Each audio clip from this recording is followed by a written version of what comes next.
আগে তোমরা এই ভিডিওটা দেখে নাও, তারপরে আমি আপনাদের সঙ্গে কথা বলছি। सरकार ने बहुत निर्णय लिए हैं। अब पेट्रोल के अल्टरनेटिव के रूप में इथेनॉल को 100% यूज करने के बारे में हमने निर्णय किया है। आज आपके इस अगस्त गैदरिंग में मुझे सूचित करते हुए खुशी हो रही है कि कल रात को 8:30 बजे मैंने फाइल पर साइन किया है, जो फाइल है कि 100% इथेनॉल अब कार में, स्कूटर में, कहीं भी ऑटोमोबाइल में यूज करने के स्टैंडर्ड्स के साथ उसके सर्कुलर को निकाल दिया है। मुझे बताते हुए खुशी हो रही है कि हमारी 5 मोटरसाइकिल में से 3 मोटरसाइकिल हीरो की है। उन्होंने मेरी और पेट्रोलियम मंत्री हमारे पुरी साहब के साथ उन्होंने 2 मोटरसाइकिल लॉन्च की है, जो फ्लेक्स इंजन है, जो आइदर पेट्रोल और इथेनॉल दोनों पे चल सकता है, उसको लॉन्च। কথা হচ্ছে যে গাড়ির ইঞ্জিন তো পেট্রোলে, হ্যাঁ, তো ইথনলে চালিয়েছে, ঠিক আছে, চলে গেছে, কিন্তু গাড়ির ইঞ্জিনের অবস্থা যে কি হবে সেটা তো আর মন্ত্রী বাবু বুঝছেন না, ওটা তো বুঝার কোনো ক্ষমতাও নাই তার।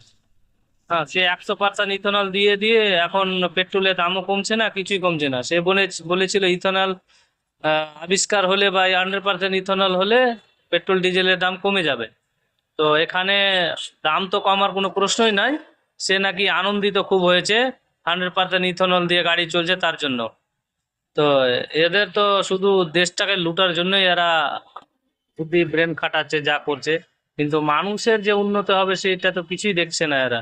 মানুষের উন্নত যে কিভাবে করতে হবে, মানুষের পকেটে পয়সা নাই, এখন টাকা পয়সা কিছু নাই, মানুষ কি খাবে না খাবে সেটা কোনো টেনশন নাই, এরা 100% ইথনলে চিন্তিত আছে, অথচ পেট্রোলের দাম কমছে না। হ্যাঁ, মানুষকে আর কত পাগল বানাবে এরা। ইঞ্জিনের যে কি অবস্থা হবে এখন গাড়ির, বাইকের আর মোটরসাইকেলের, সেটা আর বোঝার ক্ষমতা নাই। অন্য অন্য কোম্পানি নাকি 100% ইথনলের গাড়ি বের করছে, হিরো হোন্ডা বার করেছে এখন নতুন গাড়ি, ঠিক আছে, কিন্তু আগের গাড়িগুলো যে চলছে তার কি অবস্থা হবে এটা তো বুঝতে হবে আগে সরকারকে। যে আগে যে পুরাতন গাড়িগুলো আছে তার ইঞ্জিনগুলো কি হবে। এখনকার গাড়ি বানাচ্ছে সেটা ঠিক আছে, কিন্তু বেশিরভাগ তো পুরাতন গাড়ি আছে, নতুন গাড়ি কত জন লাগাচ্ছে। মানে মানুষকে নতুন গাড়ি কেনার জন্য সরকার বাধ্য করছে যে 100% ইথনলের গাড়ি, পুরাতন গাড়ি বাদ দিয়ে নতুন গাড়ি আপনাকে কিনতে হবে। এটা হচ্ছে সরকারের মানে মাথাতে মানে লাভ হবে সেই কোম্পানির মালিকদের, লাভ হবে, পাম পাবলিকের তো কোনো লাভ নাই। তো এটাই হচ্ছে ওদের চক্রান্ত, যে যা হবে গরিবের হোক, অশান্তি, কোনো অসুবিধা নাই, পয়সাওয়ালাই থাকুক, এটা হচ্ছে ওদের মাথাতে চিন্তা বিজেপির।